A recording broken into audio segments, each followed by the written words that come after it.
Now, moving on, let's make a box. Let's see other functions, other tools we have there. Let's make a box. Now, viewport is a box. Now, we've seen extrude, we've seen bevel. Okay, so if I should go over that again, if I have a plane, this is important. If I have a plane, I can extrude edges, I can extrude faces, as I've mentioned before.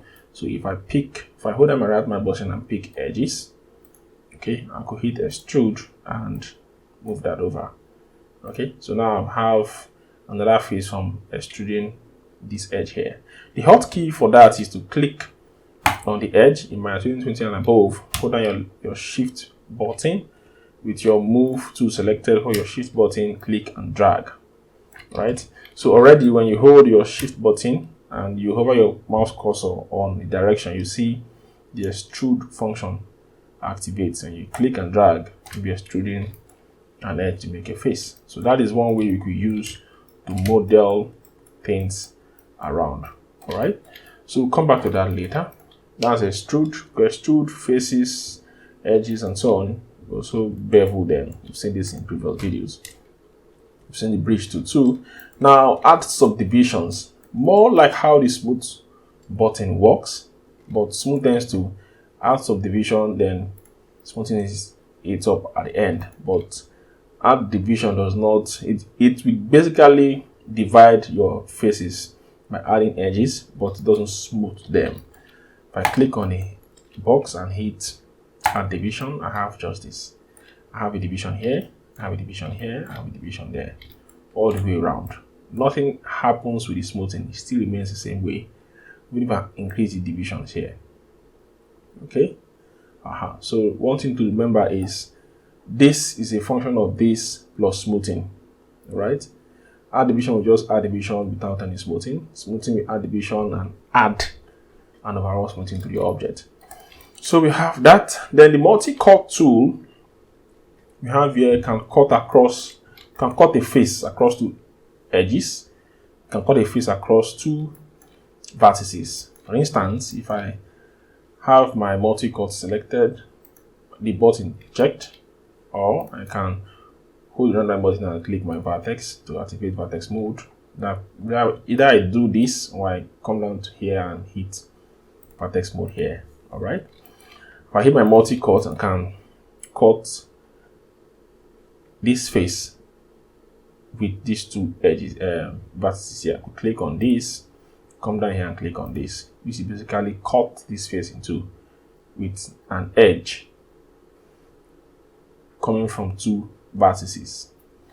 Or I could cut inside the face without even joining it with a vertex out there. I can do this. But notice that if you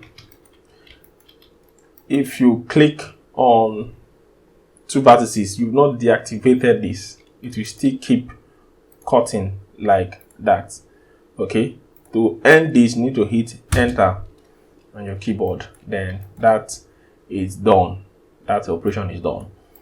So if you want to start a new operation, make sure you end the first one. You click on this, and close your gap there. You have an error anyway, because you can't actually have this on a face. All right, I will explain this in a later video. So the multi-cut to basically cut a face through an object and so on. We could do this. We could click on the multi-cut tool and hold on our mouse cursor. Could hold down the shift and click drag. Okay, click drag will cut the entire face across what this line is saying. All right, so we cut the entire face this way. If you have this, we are cutting a loop entirely. Right, we could also do the same thing across this way. You could hold down your shift button, click and drag, you cut. All right, that's why it's called multi-cut. Okay, now let's go over to the target weld. With target weld, we could weld two vertices together. All right, if you click on one, you drag it to the other one. All right, notice that here, if you click on one and drag, the moment you hover your mouse cursor on a different one, the you see that the first selection is in green, then the second one is in orange. When you let go of your mouse button to weld them, let me do that again. If you hold the mouse button on the vertex, drag across another vertex and let go of your mouse button, it welds. If you click and don't drag, you lose your selection. You click and hold and drag to weld. All right, that is how the target weld works. So our connect tool works this way. We connect edges together. Okay, more like what the Multicut tool can do, but this can do it in a different way. In essence, if let's have some edges selected. Let's pick this set of edges. All right, and let's hit connect to basically connect these edges together with a new edge. All right, in essence, here this is a tool that is activated. We can come down to the tool setting on the left hand side, double click on that. We have a dialog box tool setting. Tool setting is set to connect. We could increase the segment. Okay, turn that to 5, hit enter. Then we have 5 segments of 5 edges here. 1, 2, 3, 4, 5. Could pinch them together. Could hold down your center mouse button, click and drag. Your middle mouse button, your center mouse button, click and drag. You basically increase values here on what is selected. You could pinch them together, you could pinch them apart. All right, we could let's reduce the segment and let's pinch them. This is pinching.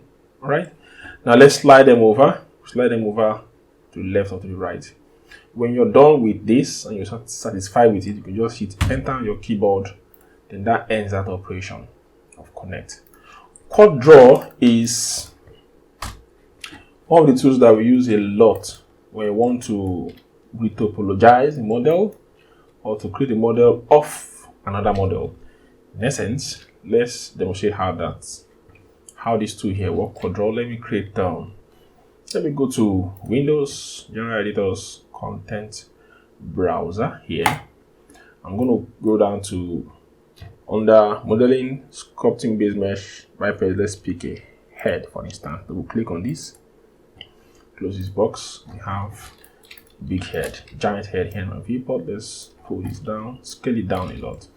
Now let's say this is a model. I want to create another model around this, but it should be on the surface of this model. In essence, cut draw is one thing that could help us quickly. But basically, this is how it works. It could basically help you to create faces by you dropping the vertices anywhere you want them. For example, if I check on cut draw, I could select a mesh and check cut draw. Could basically draw on any of these.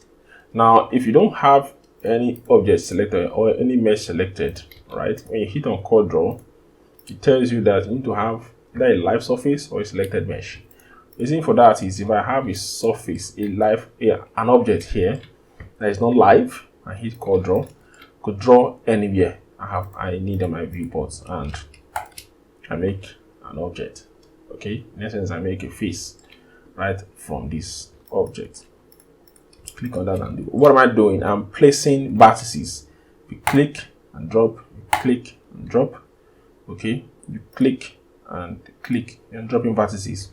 Now to make a face of this vertex is here, just hold down your shift button and click anywhere in between the center of the 4 vertices. You click there, that makes a face for you. You could also do other things. You could click, you could drag an edge, okay, of this. You could also click to make more vertices and hit the center of these 2. In essence, we have 4 because we have one here, one here, one here, one here. You click, if you hold down shift and click the center, you have a new face. Now, how do we use this to retopologize? Though we might dive more into this, but let's show you a quick one. Let's delete all of this. Go down to this object. I'll move all the way down to this tool here that looks like a magnet. I hit on this. I'll make this object live. Hit this. Now this object becomes a live surface. In essence, I could draw on this object. If I go down to quad draw, now I could draw on anywhere here, and I make faces on this object. I will basically be placing the vertices. They will basically be on the surface of it. So that is one way we could make, let's say, a beard. We could give this guy a beard. If you don't want to extrude from the object itself, we could make quad draw, and if we click and drag, it will definitely roll itself over the surface of our object. All right, so we could even click here and make more. All right, good. Divide this. We hold down the control key. Could divide these edges. It is more or less like doing a connect operation on this. Click on this to divide that. If I hold down shift, we smoothing those. In essence, we relax the vertices. All right, you could click and keep making more like that. Click, click, two vertices, hold shift, click face, click, have two, one here, and I just need one. If I hold down shift, make a face, and so on. So basically, we could even adjust vertices, we could adjust edges, we could smoothen them, we hold down our shift button, and we could divide with the control key. Right, divide and smoothing them out. So this is how the quad draw works. You create your own. It gives you absolute control over how you create your faces on an object that is live.